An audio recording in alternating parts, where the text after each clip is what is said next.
Week number 3, free credit reports. So we're getting a little bit of a late start today. I apologize. Let me jump over into the Zoom meeting. We're live on Facebook and YouTube at Money Study Group, and the meeting is live. I'm sorry, folks, a couple of minutes late today. I was a couple of minutes late. Had a little technical, had to reboot. Anyway, here we are. I'm admitting everyone into the Zoom meeting. Welcome aboard. We're going to talk about free credit reports. I'm going to review this week comments that you left last week related to emergency fund.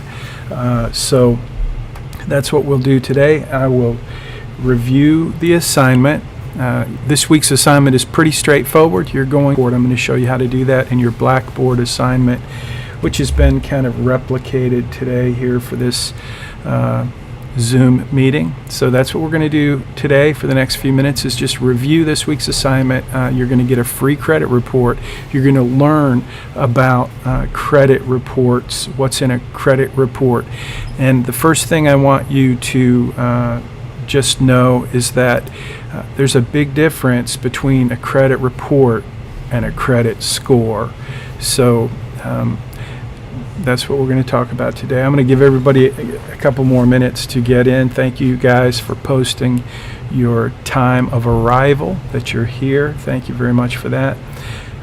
Looking at your comments, so if you have any questions you want to post, go ahead and do that now in the chat, and I will be happy to get to those either before we jump into today's lecture or at the end. So thanks again for being here. If you're not in the Zoom meeting, if you're watching us on Facebook Live or YouTube Live, feel free to pop in a comment anytime. I read all those comments. And so, question, do we also add the screenshot of the time of... No, you do not need to do that, Mercy. Good question, though. I appreciate that. I just like to have a record in case I get audited.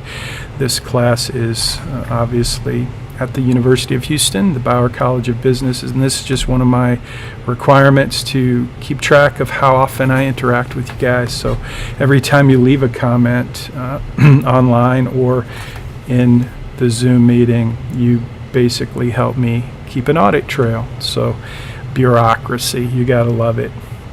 Anyway, thank you. That was a good question.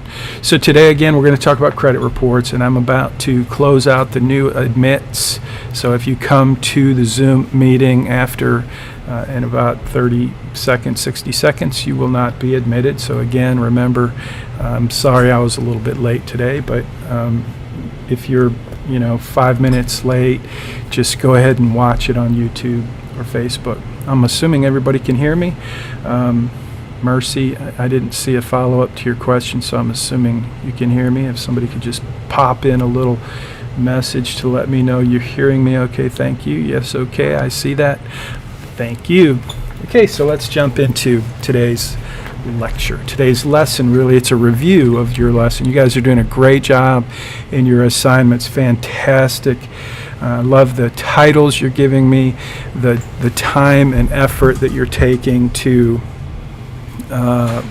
create really good looking formatted articles. And so just so you know, one of the major objectives in teaching at the Bauer College of Business is communication. And so you may wonder, why does this guy make me format my articles and make them look good?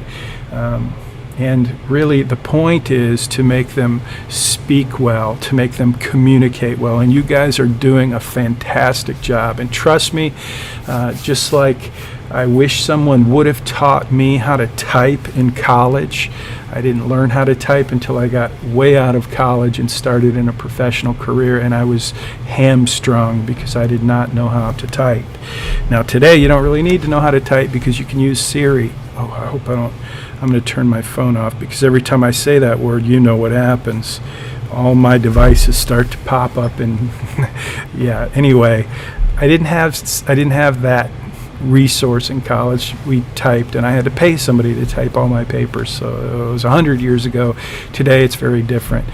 But you need to know how to communicate well, and to do that in writing with a well-formatted article is a great thing to know how to do. So that's free. You're getting to learn how to do some amazing communication skills as part of your personal finance course. Who da thunk it? So that's why we do that. That's why it's a big part of each week's assignment, and you're doing a fantastic job. So let's jump into the free credit report. I wanted to show you an example of an assignment, because this really is a super easy assignment. It's just going to take you a few minutes to go online. The link is in the assignment to get your free credit report. I want you to review it. I don't really care to see your credit report. You're welcome to show it to me if you want to. If it's easier for you, just grab the PDF. But it's really not for me to view, it's for you to view, for you to review, to look at, and then you're going to give me some comments and tell me what you saw on your credit report. So it's a great assignment. Your credit report is incredibly important, especially now as you're in college, because does anybody want to post the answer to that question? Why is it especially important for you as a college student to take advantage of this free credit report resource to check your credit report? Now, you're going to learn about this week. This part of your assignment is to learn about credit reports and credit scores and credit bureaus. And so you're going to learn some of the basic information related to credit reports and credit scores. And so you're going to learn a little bit about that this week, but I'm curious if any of you know, does anybody know why it's a good idea for you to check your credit report before I jump into today's chat? I don't see any comments, but if you're watching on Facebook, if you're watching on YouTube, then please leave a comment. Let me know that you're thinking about that, and not only that you're thinking about it, but what are you thinking at this point in today's lesson? Why does it even matter? Why does it even matter if you use this resource to get a free credit report? Which, by the way, there are 3 credit reporting bureaus. You can get a free credit report every year from each one of those. That's 3 free credit reports every year. That's a little overkill, but certainly 1 or 2 a year, especially if you're a college student. So some of the comments were because as soon as you get out of college, you need credit for everything. So that's one reason. But I would say Harsh posted that comment. Thank you, Harsh. I would say that what you're commenting on is really a credit score. So it's a good thing to have a good, healthy credit score. Your credit score tells the creditors how capable you are of repaying your credit. So the credit score, that's like what Dave Ramsey calls it is an I love credit score. It's really not for you, your credit score. It's for them. It's for the creditors, the credit card companies, the people that want to loan you money so that they can earn money on the money they loaned you. And so your question or your comment here, Harsh, is really more about credit score. Why does it make sense for you to be even concerned about keeping good credit? And the answer is because, everything, you're going to need credit for a lot of things, like buying a house, getting an apartment. So your credit score is hugely important. But that's different than a credit report. So why is it important for you to check in and see what's actually on your credit report? That's the question. So Matthew says credit helps buying cars, houses, also how trustworthy we are, and that's good. You said, I think. Thank you, Matthew, but that again is more like what Harsh was saying. So you can purchase a house. Yes, Tanya, that's correct. Elizabeth says because we can use student loan to boost our credit score. That's true too. Any credit that you have will boost your credit score as long as you manage your credit commitments well. And so you're going to learn about that this week, about how it's measured. But again, those are all related to your credit score. And I can tell you guys are all focused on your credit score, and that's not a bad thing.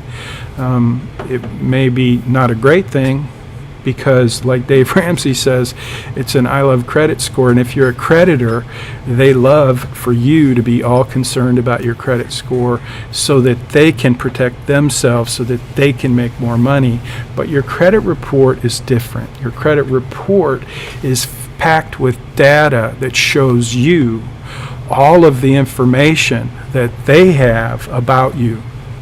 And so it's a valuable tool for you to go and inspect so that you can see what's actually in your credit report. And as a college student, you're especially a big target for credit abuse or credit fraud. And so your credit report will show activity. It will show activity related to your credit. And sometimes some of the activity that's shown on your credit report, the data, the activity that's reflected on your credit report is sometimes inaccurate because sometimes somebody hacked your account. And so that's one reason, I think a very important reason, maybe the most important reason for you to do a free credit report every year, at least once a year. And again, you can do 3 of them. There's 3 different bureaus that you can use to get a free credit report. So you could space that out over the year and get 3 over the years. So let's see. Interest rates, Fernanda, interest rates, yeah, but again, good credit score is going to make it more likely that you're going to get a good interest rate. So that's a good thing. Managing your credit is a good thing. But again, I'm asking a question about why a credit report. So how many of you, have any of you gotten a free credit report? That's a good question, easy to answer. It's a yes or no. Have you ever received, applied for a free credit report? Yes or no? So let's see. Mercy says it's because most students have student loans, so they're already starting in debt, and having the credit report helps in knowing where you stand financially outside of college. That's kind of true, yes, but again, mostly the credit report is going to just give you a bunch of data. It's going to give you activity, and that's what you're looking for in your credit report. So if you have anything on your credit report that tells you that, hey, you've got a problem, you've got late payments, you've got outstanding, your whatever, any bad hits on your credit report will tell you, obviously, that that's going to affect your credit score. And so now you have the information to go do some work on getting that information either corrected or actually doing something to get that improved. So that's good. Identity theft, Elizabeth, that's right. That's a big thing. So if you follow Dave Ramsey, one of the things that he sells, and that's why he talks about it a lot, is insurance for identity theft. And I'm not saying that's a terrible idea, but it's not nearly as effective as just good, proactive checking your credit report, changing your passwords, using good encrypted passwords, updating your software on all of your devices. These are the things that today in 2021 are the most effective ways to battle identity theft and fraud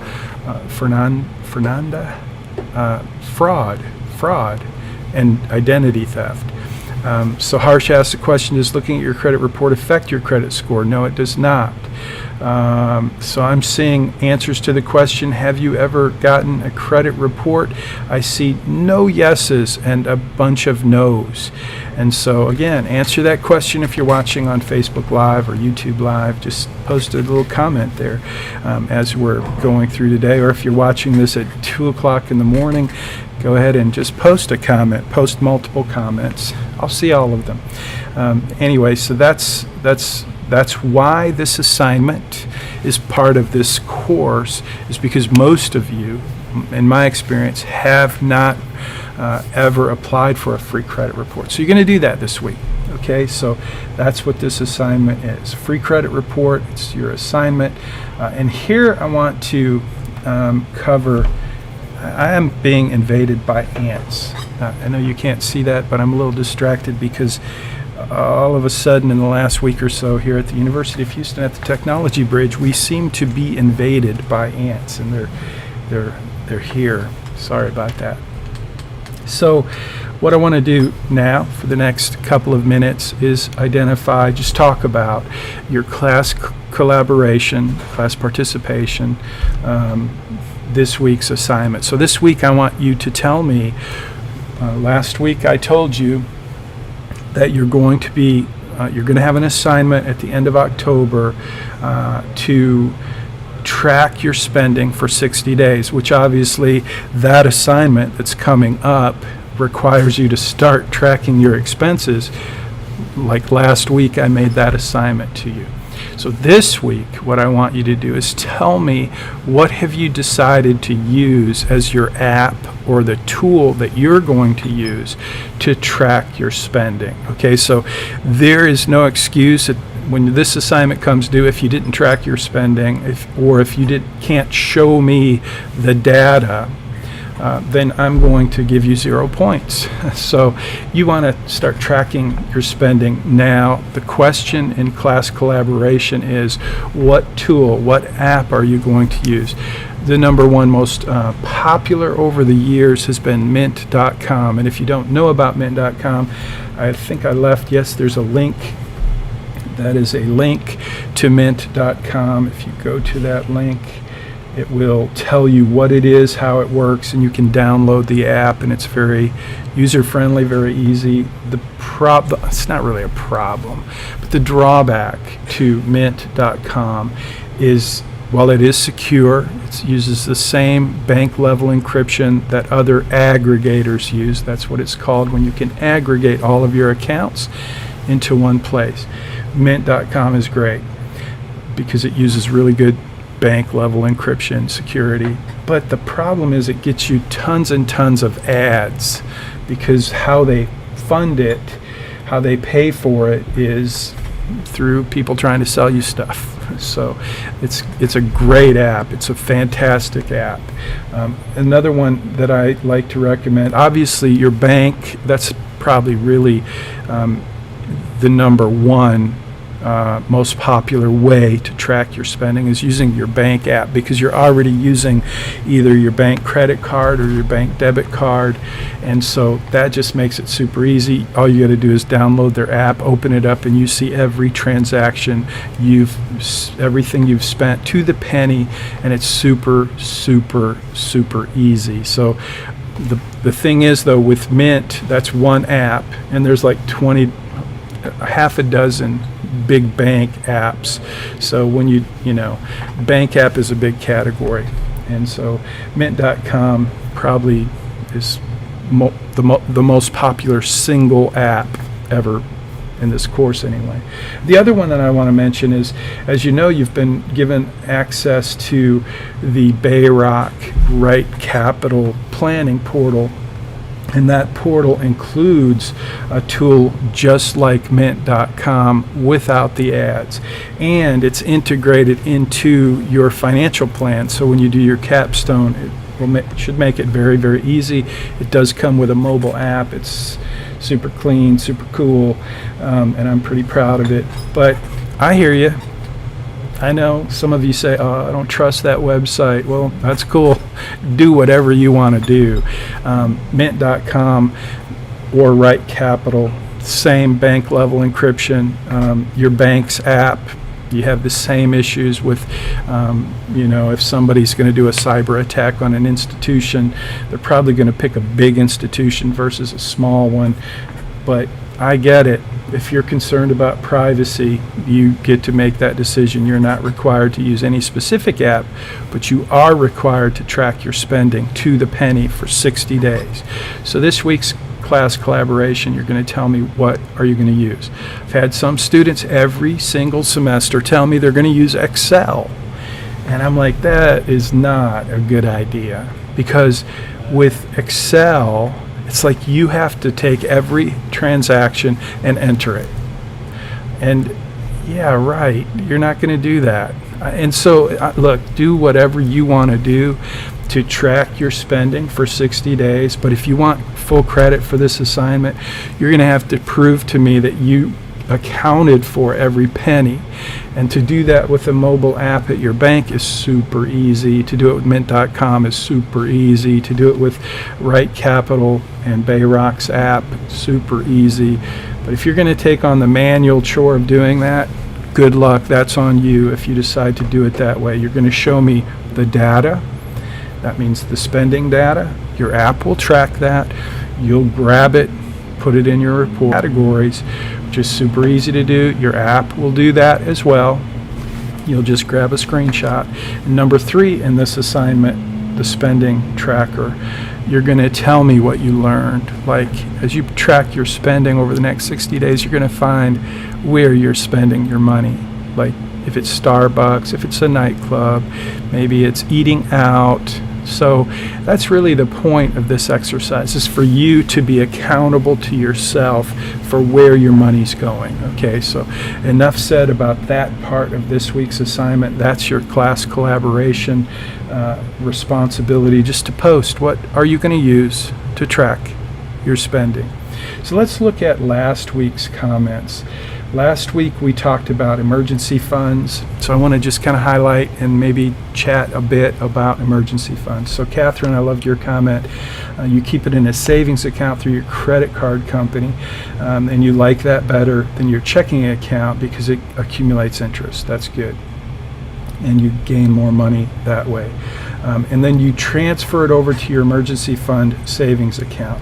So that's cool. The main thing is you have an account. That's awesome. So many students tell me, no, I don't even I don't even have an emergency fund. Or like you'll see here, I currently have some will say they have emergency savings, but it's like inside one of their socks in their underwear drawer. Okay, that's like where I keep my hidden gold coins. And that's one way to do it, but I'm encouraging you to actually set up an account, and it's really a good idea to have that account at even a different institution, somewhere that's not connected to your debit card, so that it's a little bit more difficult for you to access that money for things that aren't really an emergency. So that's the whole point of an emergency fund. And so I just want to encourage you, if you're one of many students who don't even have a legitimate emergency fund, then make that commitment. Do that. Tell me you did that. That'll be a great kind of cool thing to feature as a part of, the benefit of taking this course is I did some things that will actually change my financial future. And an emergency fund is definitely one of those things. So that's the point of this last week's class collaboration, was just to get your input and hear from you. What are you doing? So that was great, Catherine. Owen Ben, you have a savings account. You do your best to transfer half of your check. Wow. Once I fix my spending habit, I would love to start saving more and start to see more in my saving. Okay, cool. Not sure exactly what to say to that one. Let's see, Fabiola. So cool. So some of these comments I grabbed were just a little bit generic. Sorry about that. Let's see. Sorry, that was a different one. So obviously I didn't do a great job of grabbing your comments and putting them into this week's summary. I'll do a better job next week. But I read, there were lots of comments inside of Money Study Group, and as I told you before, I'm not going to take those and post them in this, because this is being posted to the worldwide internet, and so the World Wide Web. But if you post it on YouTube or Facebook, then that's where I grab your comments, and I feel like I have the liberty of sharing them here, so hopefully that's cool. But one of the things that I've seen in lots and lots of comments over the years about emergency funds is A, you don't have one, and B, it's like it's an imaginary account inside of your checking account. And so again, the point is, have a fund, an account that is dedicated to your emergency fund. And it's better to do that like in a credit union account. If you can access to a credit union, that's a great place to make your emergency fund. Something that's apart from and specifically for emergencies. It's not your, new car fund. It's not your checking account. It's not your savings account. It's an emergency fund. It may be a savings account, but it should be this is specifically earmarked for emergencies. And so I'm encouraging you this semester to set up your emergency fund. If you don't have $500 saved, make that your goal. If you already have $500 saved, make $1,000 your goal this semester. And if you've got $1,000, think about the true purpose of an emergency fund. That's to cover 6 months of expenses. So think about, what is it going to be like for you once you graduate? What are your expenses going to be after you graduate? Because that is really the target for you and your emergency fund, is to figure out how much would you need to support yourself for 6 whole months. And that should become your goal for your emergency fund, and have that in an account that's not too easy to access. Okay, so part 1, this week's assignment, go to free credit report. This is where you're going to go. There's going to be a link, and you're just going to, there's three bureaus: Experian, TransUnion, and Equifax. And those are the 3 that you get to choose from. It doesn't really matter. You could say, well, Equifax they got hacked. I think it was Equifax. I'm sure Experian has as well. I'm not really sure, but anyway, you get to choose one. Doesn't matter to me. Now, here's the thing, though. When you go to do that, if you don't have a Social Security number, you're not going to be able to get a credit report. So if you're if you're not a U.S. citizen, if you don't have a Social Security number, you may have trouble getting a credit report. And if that's the case, we have an alternative assignment which is posted here. But before I get to that, let me just say, for probably 85% of you, you're going to do your credit report. Some of you are going to get a response back that says, hey, you can't get it instantly, so we're going to have to email it to you or mail it to you. If that's the case, you just tell me that in the assignment, and this is one assignment that I will accept late if that's your response from the credit bureau. Okay, does that make sense?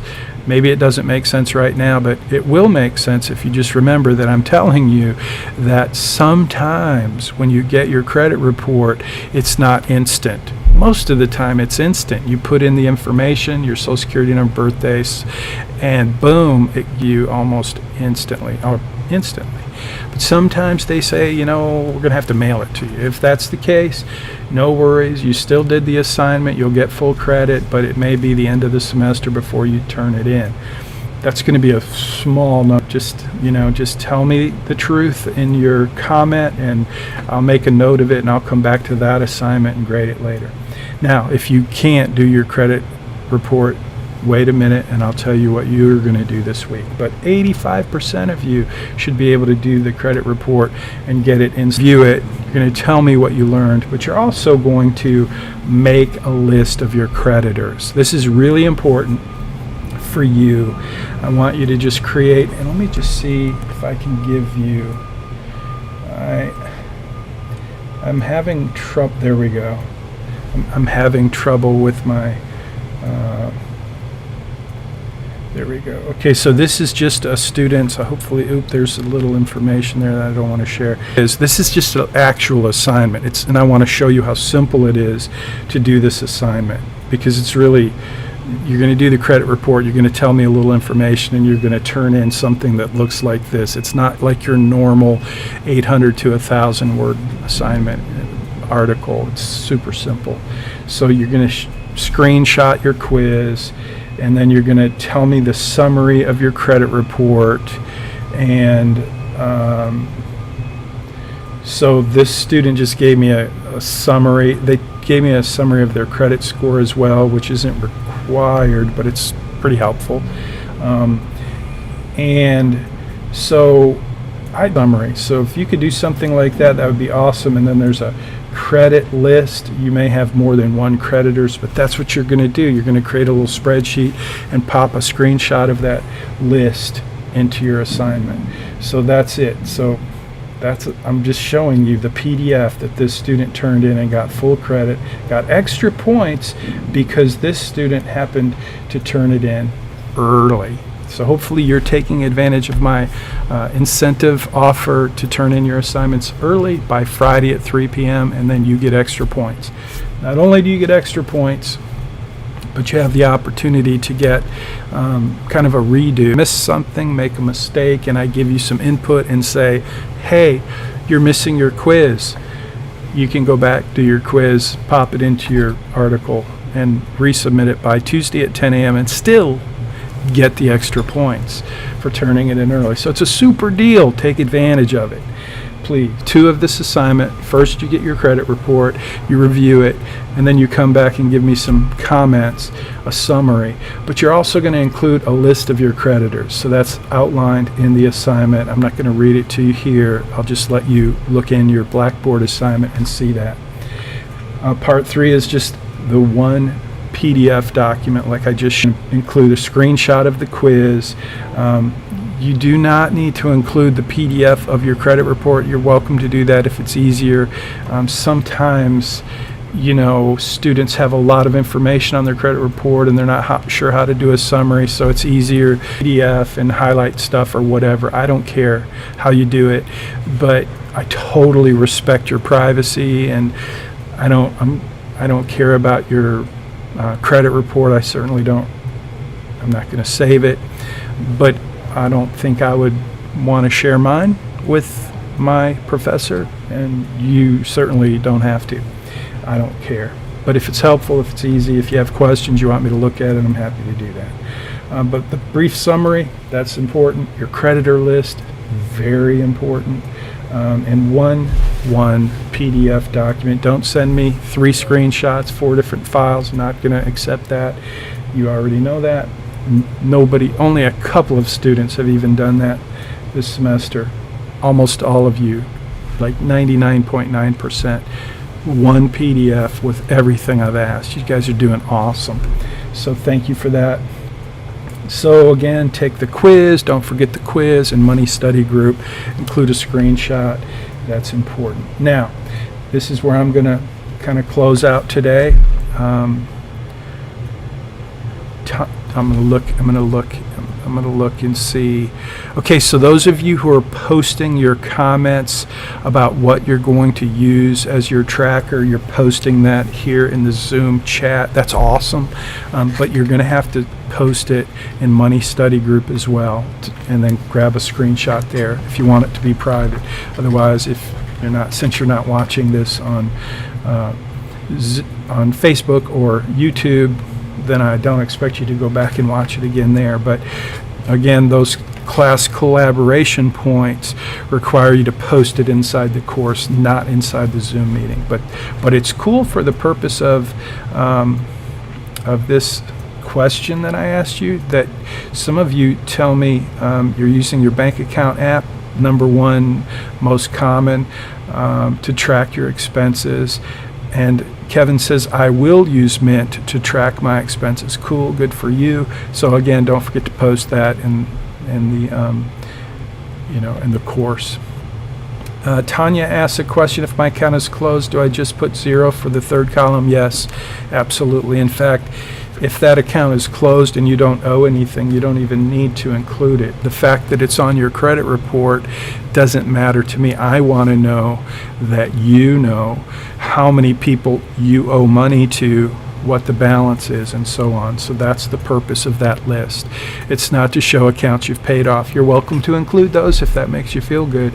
That's a very important piece of your credit score puzzle, but it's not what I'm asking for in the creditor list. This is a very practical list.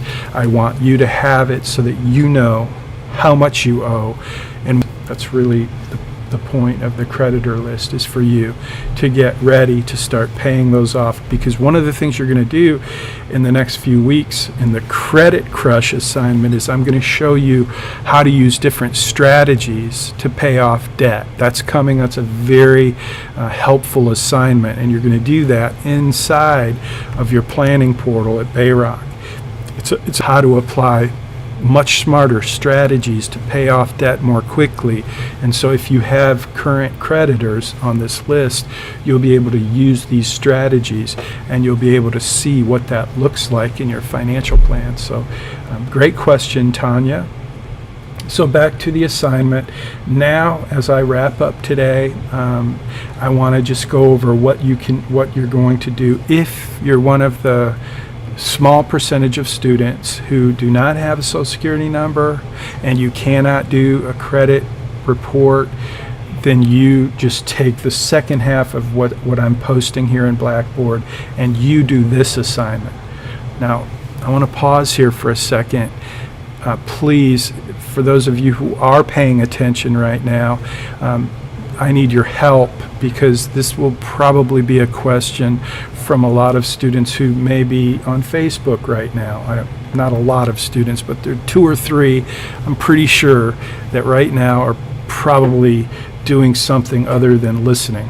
And because it's 41 minutes in, and it's hard to stay focused that long. I get it. I can watch a 20-minute episode of Beat Bobby Flay, like twice, 2 times, and then I'm pretty much done. So pay attention. This is important. If you did the credit report assignment, don't do this assignment. This next part is only for students who can't do the credit report assignment. Now, I should have posted it in a separate Blackboard assignment, but that just messes up the numbers and yada, yada, yada. So it's either the credit report assignment or this assignment. And you can't do this second part. If you can do your credit report, then you need to do that. Get your credit report. That's the assignment. But if you can't get a credit report because you don't have a Social Security number, then you are required to do this part, the part that I'm showing right here, which is in Blackboard. So and you still have to take the quiz, but it's a video, How to Invest. Bill Ackman is a pretty cool, he's a villain to many for a lot of reasons, but anyway, he did this great video, How to Invest, and it's pretty helpful. It's a great video. So that's what you'll do, is watch that video and outline it and follow these instructions, and then you will upload one PDF, and that article will be like every other article you're going to do this semester, 800 to 1,000 words, formatted, and so on. So again, if you can do the credit report, that's your assignment this week.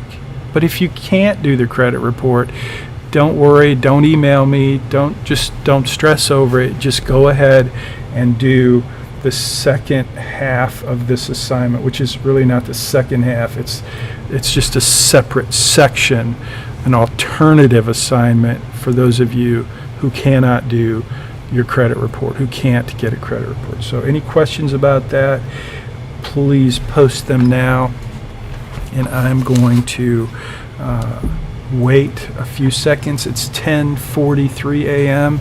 and I'm always hoping that I can keep these Zoom meetings as short as possible, but I want to make sure that I answer all of your questions and give you plenty of input on anything that's helpful. So now's a good time. Mercy, you sent me a question earlier. Let me see if I can find it. Will you dock points? I think I found your question, Mercy, sorry. Will you dock points from our grade if there is not a lot of spending on it because I'm not actually doing a lot of spending? That's a great question. So no, I won't dock it. But here's the thing, Mercy. you're going to have to prove to me that you're tracking everything that you do spend. So I know that's going to be different for every single one of you. And I know there are a lot of students out there, like maybe 3 or 4, who are like my wife, Connie, and she doesn't spend hardly anything ever. Bless her heart. She makes my life so much easier.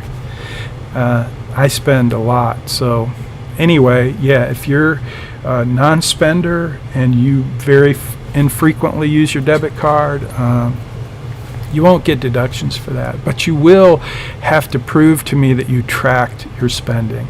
And I'm very good at doing forensic accounting studies for students. So just track your spending and you'll be good to go. You won't get deductions. Thank you. No problem. Okay, great. That was a good question too, Mercy. Thank you very much. I appreciate questions. I am going to pretty much wrap it up then. If nobody, I hope that doesn't make you dizzy. I always hate it when people do that. Scroll real fast. So let me see. There we go. That'll make a nice thumbnail for the video in YouTube. I'm going to end it there. I'm going to look for questions. I'm not seeing any questions. So going once, going twice. I'm going to post your assignment here in a few minutes in Blackboard so you can get right on it. And I'll look forward to reviewing your assignments. And again, please remember, Friday at 3 p.m. is the magic time. If you post your assignment in Blackboard by Friday at 3 p.m., you will get extra points. And if you miss something, I'll give you a little input and give you time to fix it. As long as you turn it in by Tuesday at 10 a.m., you'll still get the extra points because you turned it in early. So I know you've got a lot going on. And I know life is challenging for many of us. We have a lot of things we're trying to manage, and I know that's true for many of you. And I'm trying to manipulate you. I'm doing everything I can to help you get the most you can possibly get out of this course, because I do believe it really matters. And so one of the things I do is I give you extra incentive to earn your A by getting your stuff done early in this course. And it will pay off at the end of the semester. I promise you those extra. And at the end of the semester, where you will not need to spend extra time working in this course, you can spend your time focusing on those other courses where you have final exams that are more challenging. My hope and my goal, my expectation is that the things you learn in this semester, in this course, you will take with you for the rest of your life, and they will make a massive changing the trajectory of your financial life. So for that reason, I will manipulate you any way I can to try to get you to do the work. Thank you for cooperating with my manipulation and turning your assignments in early by Friday at 3. Gives me extra time to review them, and you guys are doing fantastic work. Really, you are. So thank you for that, and have a great week. We'll see you next time.